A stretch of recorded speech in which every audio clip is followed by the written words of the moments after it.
नमस्कार, news one India देख रहे हैं आप। मैं हूं आपके साथ आकांक्षा त्रिपाठी। बुलेटिन की शुरुआत करेंगे। उत्तराखंड में आचार संहिता लागू होने के बाद विधानसभा चुनाव से पहले उत्तराखंड बीजेपी ने संगठन पदाधिकारियों की अहम बैठक बीजेपी मुख्यालय उत्तराखंड में जारी है। आपको बता दें कि बैठक में चुनाव प्रभारी प्रदेश अध्यक्ष मदन कौशिक, मुख्यमंत्री पुष्कर सिंह धामी मौजूद हैं। बीजेपी ऑफिस में जिला अध्यक्ष, पूर्व जिला अध्यक्ष और जिला महामंत्री भी मौजूद हैं। सीएम ने बैठक से पहले मीडिया से बातचीत की और उन्होंने कहा कि लोकतंत्र के महापर्व में पार्टी पूरी मजबूती के साथ चुनाव लड़ेगी। तो आपको बता दें कि बीजेपी की ये बैठक जो है वो जारी है और आचार संहिता लगने के बाद सभी पार्टियां एक्टिव मोड में नजर आ रही हैं। सभी पार्टियां लगातार धुआंधार बैठकें कर रही हैं और पदाधिकारियों के नाम पर चर्चा कर रही हैं कि आखिर कौन जो है किसको टिकट देंगे, इसको लेकर चर्चा हो रही है। उत्तराखंड में भी इसी क्रम में बैठकों का जो दौर है वो जारी है और बीजेपी के जो उत्तराखंड बीजेपी के जो नेता हैं, पदाधिकारी हैं, वो इन अहम बैठकों में हिस्सा ले रहे हैं और मंथन कर रहे हैं कि आखिर किसको कहां से टिकट देनी है और इसके अलावा चुनाव को लेकर रणनीति तैयार कर रहे हैं। तो आपको बता दें कि ये बैठक जो है जारी है और इस बैठक में चुनाव प्रभारी प्रदेश अध्यक्ष मदन कौशिक, मुख्यमंत्री पुष्कर सिंह धामी मौजूद हैं। इसके अलावा बीजेपी ऑफिस में जिला अध्यक्ष और पूर्व जिला अध्यक्ष और जिला महामंत्री भी मौजूद हैं। सीएम ने बैठक से पहले मीडिया से भी बातचीत की और उन्होंने कहा कि लोकतंत्र के महापर्व में पार्टी जो है पूरी मजबूती के साथ चुनाव लड़ेगी।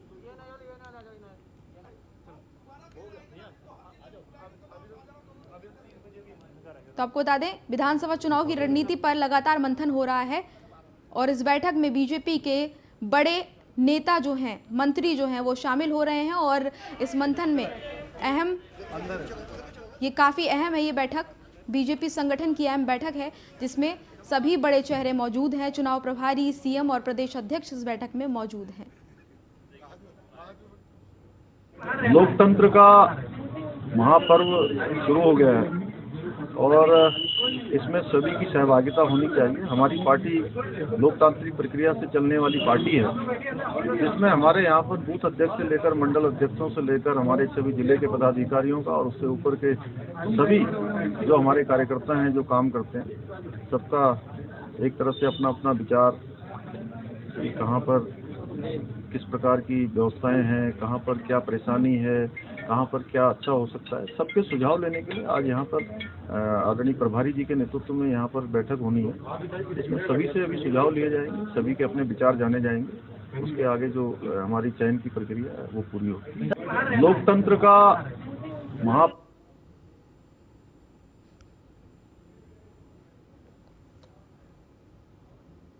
और इसी खबर पर ज्यादा अपडेट के साथ हमारे संवाददाता सुदीप जैन हमारे साथ जुड़े हैं। सुदीप, ये बैठक जो उत्तराखंड में जारी है, ये बैठक कितनी अहम है चुनाव के मद्देनजर?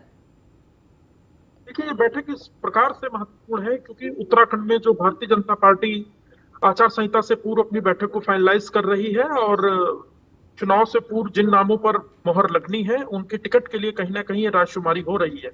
सभी जिलों से जिला अध्यक्ष, यानी 13 जिलों के जिला अध्यक्ष, वहां के महामंत्री, पूर्व विधायक और पूर्व पदाधिकारियों को भी बुलाया गया था। इस बैठक में केंद्रीय मंत्री और प्रदेश के चुनाव प्रभारी प्रहलाद जोशी, प्रदेश अध्यक्ष मदन कौशिक, दोनों महामंत्री यानी प्रदेश महामंत्री संगठन और प्रदेश महामंत्री समेत मुख्यमंत्री मौजूद हैं। जिलों से फीडबैक लिया जा रहा है कि मौजूदा समय में जो आपके विधायक हैं उनका कामकाज और जनता में फीडबैक कैसा है, और दूसरा, यदि कोई विजयी सीट पर विधायक और वहां से कोई कंपटीशन में यानी कोई दूसरा व्यक्ति पार्टी का एक टिकट मांग रहा है तो उसकी स्थिति कितनी बेहतर है। इन सारे मुद्दों पर बातचीत चल रही है। सूत्र ऐसा बताते हैं कि कल इस पर एक चर्चा अनौपचारिक रूप से दिल्ली भी हो रही है, जो फोन पर और वर्चुअल भी हो सकती है, ऐसा सूत्र बता रहे हैं। इससे पूर्व, टिकट देने से पूर्व पार्टी सभी उन अपनी कमियों को, भविष्य में चुनाव लड़ने की तैयारियों पर चर्चा मंथन चाहती है ताकि कल दिन जब वो चुनाव में जाए नामों के साथ तो उसको चुनाव लड़ने में कहीं किसी भी विधानसभा स्तर पर पार्टी का अंदरूनी यानी परोक्ष रूप से और अपरोक्ष रूप से कार्यकर्ताओं या पदाधिकारियों के बीच कोई विरोध जैसी स्थिति न बनने पाए, ये पार्टी तय कराना चाहती है। मुख्यमंत्री ये कहते हैं कि पार्टी लोकतंत्र के इस महापर्व यानी चुनाव में बहुत मजबूती के साथ खड़ी है और सभी पदाधिकारी एक साथ हैं। भारतीय जनता पार्टी की स्ट्रेटजी ही है कि आज 3:30 बजे प्रेस कॉन्फ्रेंस हो रही है। इस प्रेस कॉन्फ्रेंस में मुख्यमंत्री पुष्कर सिंह धामी, पूर्व मुख्यमंत्री तीरथ सिंह रावत, पूर्व मुख्यमंत्री त्रिवेंद्र सिंह रावत और पूर्व मुख्यमंत्री निशंक भी शामिल होंगे। यानी पार्टी एक मैसेज और दे रही है कि भले ही मुख्यमंत्री समय समय पर बदले हों, पर पार्टी यूनाइट है, एक मंच पर है और सभी मिलकर चुनाव लड़ रहे हैं और लड़वा रहे हैं। जितने वरिष्ठ पदाधिकारी पूर्व मुख्यमंत्री हैं, उनके अनुभवों का लाभ लिया जाएगा, पार्टी उनका भी मार्गदर्शन ले रही है। तो ये निश्चित तौर पे आज की महत्वपूर्ण बैठक है और उसके ठीक बाद 3:30 बजे एक ज्वाइंट बड़ी प्रेस कॉन्फ्रेंस भी है। जी चलिए सुदीप, आप बने रहिए हमारे साथ, आगे भी आपसे अपडेट लेंगे। और अब आगे बढ़ेंगे खबरों में। कांग्रेस प्रदेश अध्यक्ष गणेश गोदियाल का कहना है कि मकर संक्रांति के दिन कांग्रेस अपने उम्मीदवारों की पहली लिस्ट जारी करेगी। दिल्ली में स्क्रीनिंग कमेटी की 2 बैठकें इस बारे में हो चुकी हैं। गुरुवार को ही दिल्ली में ही स्क्रीनिंग कमेटी की बैठक एक और होनी है और उसमें इन सभी बिंदुओं पर मुहर लगेगी। आपको बता दें कि कांग्रेस प्रदेश अध्यक्ष गणेश गोदियाल ने बताया कि इन सब पर सहमति बनने के बाद इलेक्शन कमीशन को फाइनल रिपोर्ट भेज दी जाएगी। तो आपको बता दें कि ये बड़ा बयान गणेश गोदियाल की तरफ से आया है कि मकर संक्रांति के दिन कांग्रेस अपनी पहली लिस्ट जारी कर देगी। इसको लेकर लगातार कांग्रेस में विचार विमर्श चल रहा है। टिकटों के बारे में जो मंथन आपने प्रश्न किया, उसके बारे में मेरा ये कहना है कि स्क्रीनिंग कमेटी की 2 बैठकें हो चुकी हैं और स्क्रीनिंग कमेटी की तीसरी बैठक कल दोपहर 1 बजे दिल्ली में होनी है। मुझे पूरा विश्वास है कि कल शाम को 7 बजे तक स्क्रीनिंग कमेटी से जो लिस्ट तैयार होगी वो अंतिम रूप में तैयार होकर कल शाम तक सेंट्रल इलेक्शन कमेटी को चली जाएगी। और जैसे ही मकरैन के दिन, मकर संक्रांति के दिन, मैं उम्मीद करता हूं कि सेंट्रल इलेक्शन कमेटी की बैठक में अंतिम रूप में नाम तय हो जाएंगे। टिकटों के बारे में आगे बढ़ेंगे। दिल्ली के डिप्टी सीएम मनीष सिसोदिया ने प्रेस कॉन्फ्रेंस की और उत्तराखंड की जनता इस बार चुनाव में कांग्रेस और बीजेपी के गठबंधन को खत्म करेगी। उन्होंने कहा है उत्तराखंड बनने के बाद यहां के नेताओं को केवल फायदा मिला, जनता को नहीं मिला। उत्तराखंड की जनता के पास पहले विकल्प नहीं था। ये मनीष सिसोदिया ने अपने प्रेस कॉन्फ्रेंस के दौरान कहा है। आपको बता दें कि आप उत्तराखंड की जनता के लिए एक मजबूत विकल्प बन के उभर रही है। 21 साल पहले, पिछले 21 सालों में कांग्रेस बीजेपी ने जो नहीं किया वो 5 साल में केजरीवाल सरकार ने दिल्ली में करके दिखाया है। जब दिल्ली में ये सब कुछ हो सकता है तो उत्तराखंड में क्यों नहीं हो सकता? ये सब कुछ मनीष सिसोदिया ने अपनी प्रेस कॉन्फ्रेंस के दौरान कहा है। आपको बता दें इसके अलावा उन्होंने ये भी कहा कि अगर कहीं बिजली फ्री होनी चाहिए तो वो है टिहरी। तो प्रेस कॉन्फ्रेंस कर मनीष सिसोदिया ने सारी बातें कही हैं। सिसोदिया ने कहा आपकी सरकार बनने पर टिहरी समेत पूरे उत्तराखंड में 300 यूनिट बिजली फ्री मिलेगी। तो ये मनीष सिसोदिया ने सारी बातें प्रेस कॉन्फ्रेंस के दौरान कही। जनता के पास विकल्प है। अभी तक जनता के सामने विकल्प नहीं था। अब जनता के सामने अरविंद केजरीवाल जी की राजनीति ईमानदार राजनीति के रूप में विकल्प है। अरविंद केजरीवाल जी की काम करने वाली राजनीति के रूप में विकल्प है। उनके पास सबूत है। उत्तराखंड के जो लोग दिल्ली में रहते हैं वो अपने गांव-गांव तक ये मैसेज लेके आ रहे हैं कि केजरीवाल जी को दिल्ली के लोगों ने मौका दिया तो केवल 5 साल के अंदर अंदर अरविंद केजरीवाल जी ने वो करके दिखा दिया जो कांग्रेस और भारतीय जनता पार्टी यहाँ पे 21 साल में नहीं कर पाई। उत्तर प्रदेश वाला पीरियड छोड़ दीजिए, पिछले 21 साल में कांग्रेस और बीजेपी जो नहीं कर पाई वो केवल और केवल 5 साल में केजरीवाल जी ने करके दिखा दिया। सरकारी स्कूल ठीक करके दिखा दिए। अगर 5 साल में केजरीवाल जी कर सकते हैं तो कांग्रेस या बीजेपी ने 21 साल में क्यों नहीं किए? अगर सरकारी अस्पताल दिल्ली के ठीक हो सकते हैं तो उत्तराखंड के क्यों नहीं कर पाई कांग्रेस या बीजेपी? अगर दिल्ली में बिजली के बिल 0 आ सकते हैं जबकि दिल्ली में तो बिजली बनती नहीं, तो उत्तराखंड में बिजली के बिल 0 क्यों नहीं आ रहे? अगर दिल्ली में रोजगार के इतने साधन हो सकते हैं कि यहां से पलायन करके लोग वहां जाएं और 5 साल के अंदर तो 10 लाख रोजगार मिले, तो फिर उत्तराखंड में रोजगार जनरेट क्यों नहीं कर पाई कांग्रेस बीजेपी? अब जनता के उत्तराखंड में नाइट कर्फ्यू का समय घंटा बढ़ गया है। रात 10 बजे से सुबह 6 बजे तक रहेगा नाइट कर्फ्यू। होटल, रेस्टोरेंट और जिम भी 50% क्षमता के साथ खुले रहेंगे। आपको बता दें कि शादी और शव यात्रा में 50% लोग हो सकेंगे शामिल। इसके अलावा राजनीतिक रैली, धरना प्रदर्शन, ये सभी 16 जनवरी तक बंद रहेंगे। स्विमिंग पूल और वाटर पार्क 16 जनवरी तक बंद रहेंगे। बाहरी राज्यों से आने वाले लोगों के लिए कोरोना रिपोर्ट अनिवार्य होगी। तो आपको बता दें कि कोरोना के बढ़ते मामलों के बाद ये कड़ा फैसला लिया गया है, जिसमें 50% लोग ही शव यात्रा और शादी में शामिल हो सकेंगे। तो इसके अलावा जो जिम है उस पर भी 50% की जो क्षमता है वो लगाई गई है। होटल रेस्टोरेंट में भी 50% की क्षमता के साथ ही लोग आ पाएंगे। और नाइट कर्फ्यू का जो समय था उसको भी 1 घंटा बढ़ा दिया गया है। अब रात 10 बजे से सुबह 6 बजे तक नाइट कर्फ्यू रहेगा।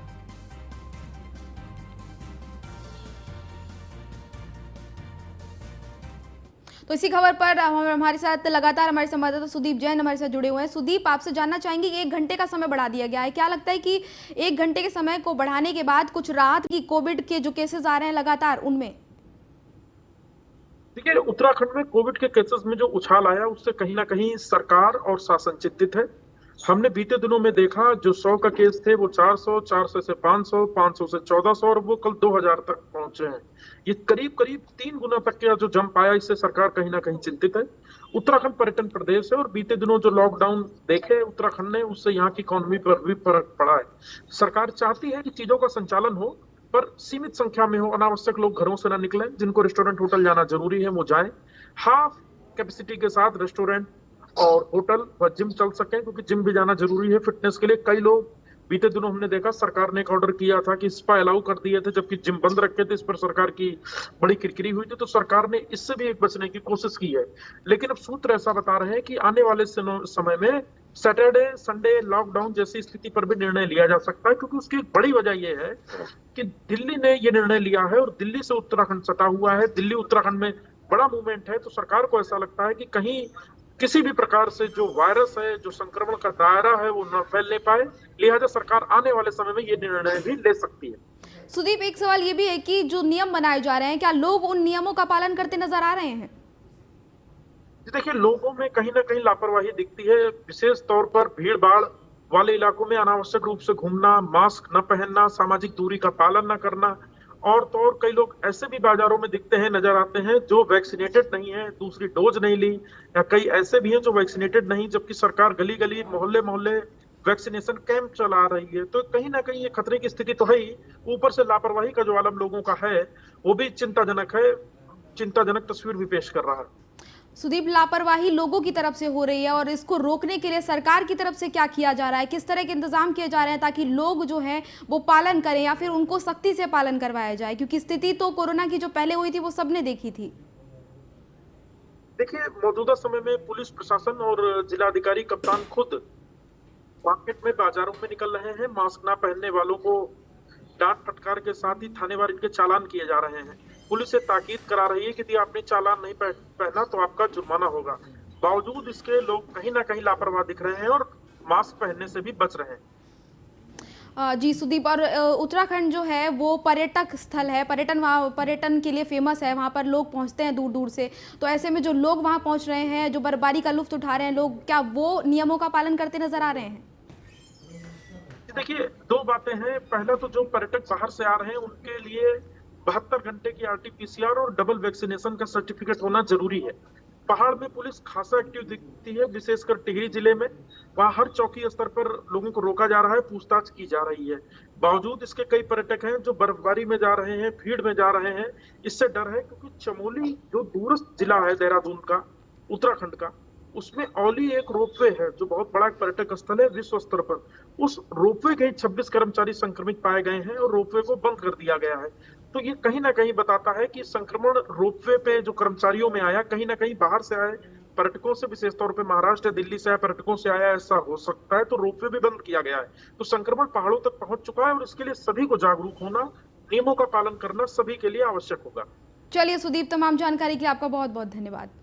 आगे बढ़ेंगे। विधानसभा चुनाव में चुनाव आयोग की तरफ से कई बदलाव किए जा रहे हैं। ये बदलाव मतदाताओं की वोटिंग के समय सहूलियत देने के लिए किए गए हैं। बता दें आपको कि इस बार ईवीएम का जो एडवांस वर्जन है उसका इस्तेमाल किया जाएगा, जो अपने पहले मॉडल से काफ़ी एडवांस है। विधानसभा चुनाव में ईवीएम का मॉडल 3 यानी ईवीएम 3 का प्रयोग किया जा रहा है। ये मशीन अपने आप में बेहद खास है। ये छोटी मोटी खामियां होने पर मशीन अपने आप को खुद ही ठीक कर लेती है। वहीं BEL द्वारा ये खास ईवीएम बनाई गई है। इसके अलावा मतदाताओं को ईवीएम में पार्टी चुनाव चिन्ह के साथ साथ प्रत्याशियों की रंगीन फोटो भी दिखाई देगी। चुनाव आयोग ने ऐसा बदलाव अशिक्षित मतदाताओं के लिए किया है ताकि उनको अपने प्रत्याशी को पहचानने में आसानी हो।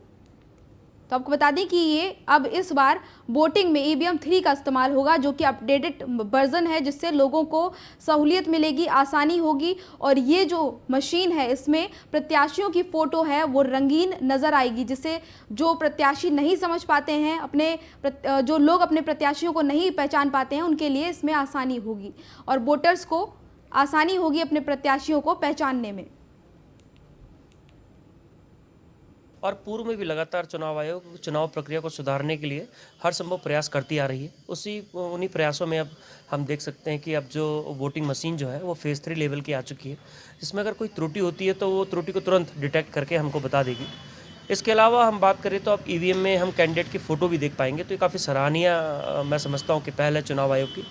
इसके अतिरिक्त चुनाव आयोग ने जो भी हम सबके संज्ञान में आया कि चुनाव आयोग ने अभी ये भी फैसला लिया है कि जो एजेंट बूथों पर बनाए जाते थे, पहले वो कहीं के भी बनाए जा सकते थे, लेकिन अब वो जो एजेंट बनेंगे वो उसी ब्लॉक के या फिर उसी क्षेत्र के उनका मतदाता सूची में नामांकन होना बहुत ज़रूरी है। तो ये लगातार चुनाव आयोग जो है चुनावों को सुधारीकरण के दौर से गुजर रही है और पूर्व में भी लगातार चुनाव आयोग चुनाव फोटोज़ होंगी। ये भी अब हम लोग जो है जो मतपत्र होता है इस पे इसकी छपाई किया जाएगा।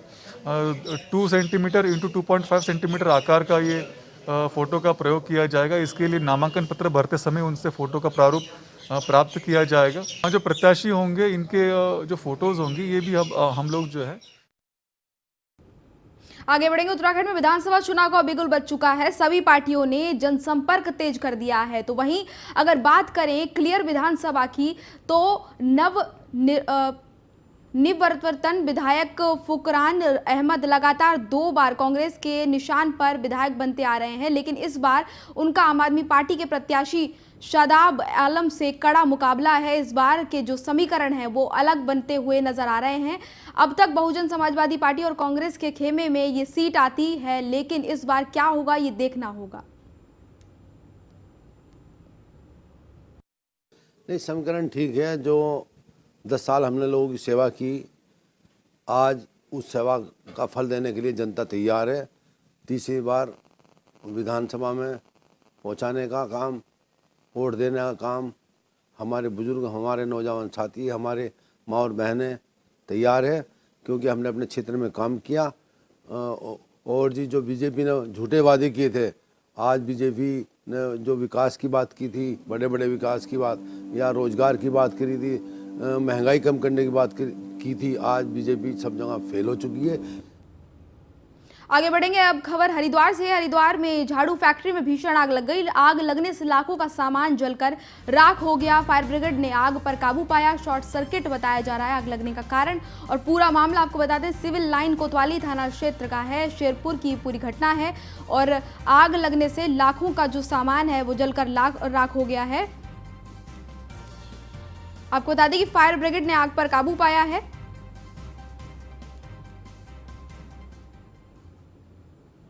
धनौल्टी और थियतूड़ के दर्जनों गांव में 3 दिन से बिजली और पानी की आपूर्ति ठप है, जिस कारण से लोग मोमबत्ती के सहारे अपना गुजारा कर रहे हैं।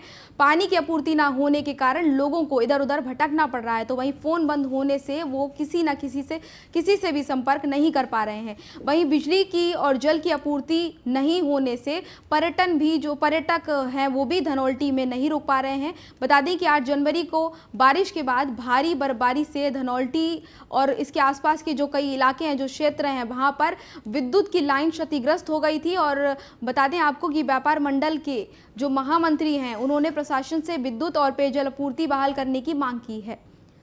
और आपको बता दें कि विद्युत और पेयजल जो है वो ठप है, जिसकी वजह से पर्यटक भी यहाँ पर नहीं ठहर रहे हैं। पर्यटक भी यहाँ से जा रहे हैं और बाजार समेत दर्जनों गांव में अंधेरा छाया हुआ है, जिसकी वजह से लोगों को बेहद परेशानी हो रही है। इसके अलावा जो पर्यटक यहाँ पर आ रहे हैं उनको भी परेशानियों का सामना करना पड़ रहा है और बूंद बूंद के लिए लोगों को भटकना पड़ रहा है। दर्जनों गांव हैं, उसमें लाइट की इतनी बड़ी समस्या हो गई है कि लोगों का जो पढ़ाई का क्षेत्र, बच्चों का जो ऑनलाइन हो रहा है उसमें बाधा आ रही है।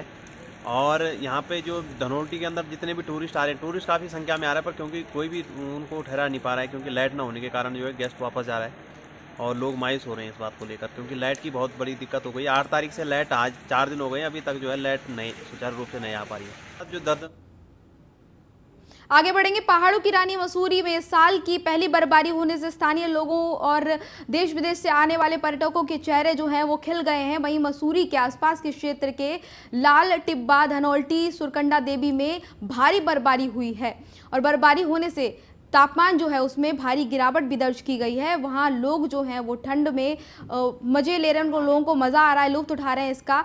वह लोगों को ठंड से भी 2-4 दिन जो है रहना पड़ रहा है। मसूरी में बर्फबारी से लोगों के चेहरे खिल गए हैं। उम्मीद जताई जा रही है कि ये जो बर्फबारी है वो और ऐसी ही होती रहेगी और इससे पर्यटकों का जो चेहरा है वो खिल उठा है और पर्यटकों के आने का जो है बताया जा रहा है कि पर्यटक और यहाँ पर आएंगे। तो आपको बता दें कि बर्फबारी से तापमान में भी भारी गिरावट हुई है और जो पर्यटक दूर दराज से आते हैं उनके चेहरे भी खिल उठे हैं। और ये उम्मीद जताई जा रही है कि जो बर्फबारी है वो वीकेंड में बर्फबारी होने की संभावना जताई जा रही है। बर्फबारी का आनंद यहाँ के पर्यटक उठा रहे हैं।